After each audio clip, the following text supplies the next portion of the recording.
my name is Arianna. Thank you so much for clicking on this video. If you have seen my face before, well then welcome back. And if you have not, well then welcome. Today I'm going to be talking about my chemical peel experience. I specifically did the VI Derm chemical peel for no reason other than it's just what the dermatologist's office that I was going to recommended. But first I want to get into what is a chemical peel, what is the purpose of a chemical peel. I'm going to go into the downtime of the chemical peel and then ultimately my results from the chemical peel. So basically a chemical peel is a controlled chemical burn that they apply to your face. It's used to help shed excess dead skin cells, to lift and exfoliate the skin. And what this does is it promotes healthier growth of the skin overall. So the cost of a service like this will range anywhere from $100 to $400. And this is basically determined by what kind of chemical peel you're doing, what brand of chemical peel, and like ultimately where you're getting the service done. But honestly, the effects of the service I think are something that you can't really put a price tag on. So ultimately it's up to you to decide if it's worth it for you or not. So chemical peels can be used to treat hyperpigmentation, acne scarring, fine lines, and enlarged pores. So basically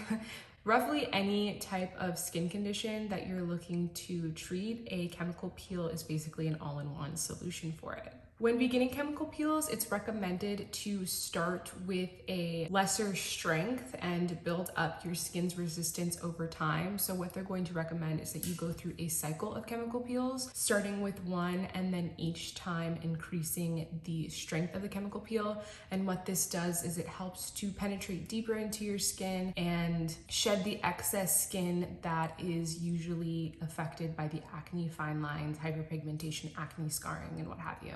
Obviously, your dermatologist or your service provider is going to have their own recommendations for what they feel is best for your skin to address whatever skin concerns that you have, and ultimately decide whether your skin is able to tolerate a chemical peel, because something like this is so harsh and it does require a lot of downtime. You do kind of have to plan ahead for it. In my case, my skin was shedding for about 3 to 4 days total, so I did have to plan accordingly and make sure I got all of my errands done or were working from home those days. So ultimately I decided to do a chemical peel because my skin is currently recovering from some severe cystic hormonal acne that I had last year.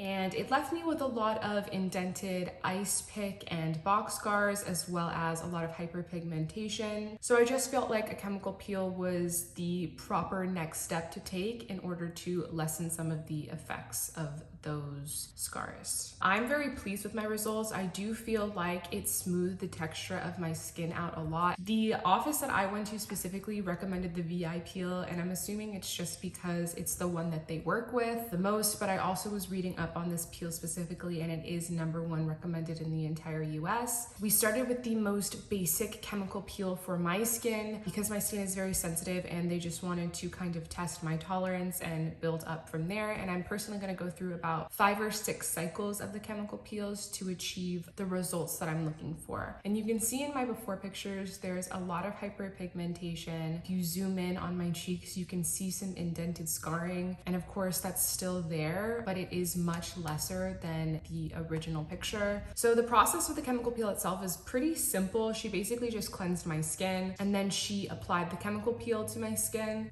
which kind of tingled a little bit, but it wasn't too crazy. And then she went through like the aftercare results of the chemical peel, which are very specific and you do have to adhere to a T. They give you specific products to use on your face, and it is really important to use these products and not your everyday regular at-home products that you would use, because there could possibly be some ingredients in your everyday products that would react adversely with the chemical peel itself. So it is very important to stick to the regimen that they prescribe to you for that week that you'll be peeling. So my total office visit was around 30 minutes. It was pretty in and out, but you can't do anything that day. You don't really start peeling until about day 2 or 3, but it is important to note that when I left the office, it basically looked like I had a really bad and uneven spray tan on my face, and I was just kind of like out of commission for the rest of the day because it feels like a controlled chemical burn on your face. Ultimately, it feels like you sunburn your skin really bad and your skin is really sore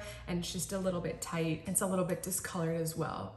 She did leave the chemical peel on my face because she said it was self-neutralizing, which I think is why the color kind of played into effect. And the fumes were pretty strong, and I live in LA. There is a mask mandate, so when I was leaving the office, I did have my mask on, and the fumes were so strong that they kind of like were creeping into my eyes and made my eyes water a little bit, so that is something to be aware of. Again, this is something that may not work well for everyone's skin type, so that's why it is very important to go see a professional so they can determine what your skin can and cannot tolerate.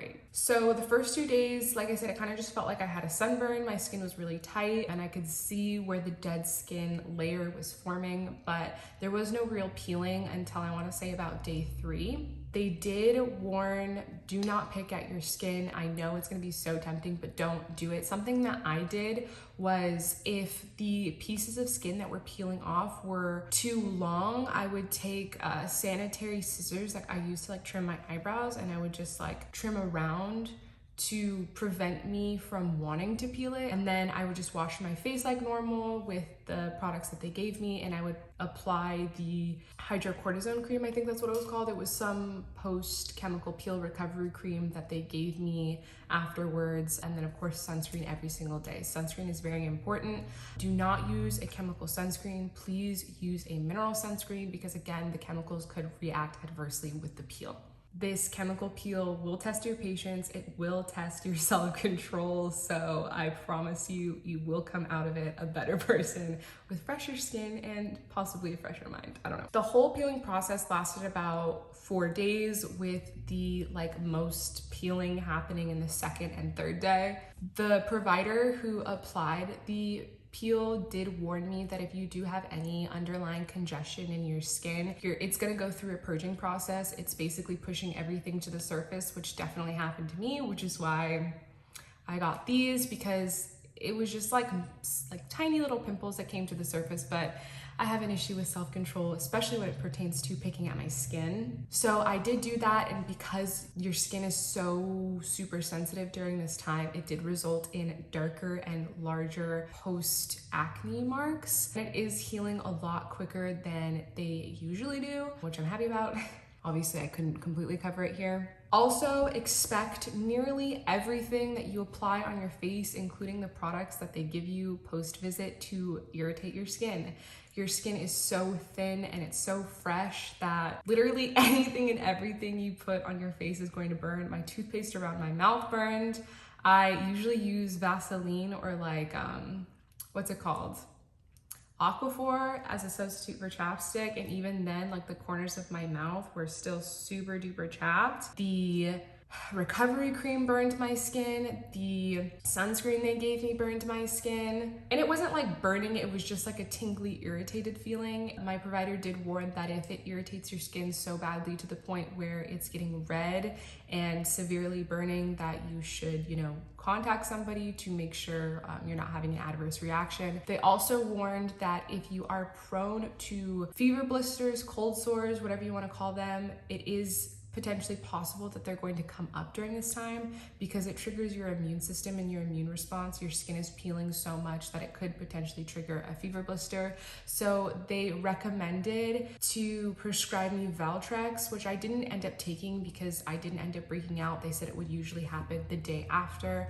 You'll usually start forming one the day after, and then if that's the case, to start taking the Valtrex. I was very lucky, it didn't happen to me, but I do take a supplement called lysine pretty regularly, which is supposed to help prevent fever blister outbreaks. And honestly, the after effects of my skin were really great. As soon as my skin started peeling off, I could tell that the skin revealed underneath was so much smoother and softer than the skin previously. I have a lot of tiny little blackheads around here and occasionally on my forehead, but when the skin was peeling off, it literally took the blackheads with them. So now any pores that I have on my nose, any pores that I have on my cheeks, they're so tiny and minimal, and most of them are non-existent. That alone is a plus. Also lightened the hyperpigmentation that I have in my skin from the post-acne marks, as well well as lessened the indentation of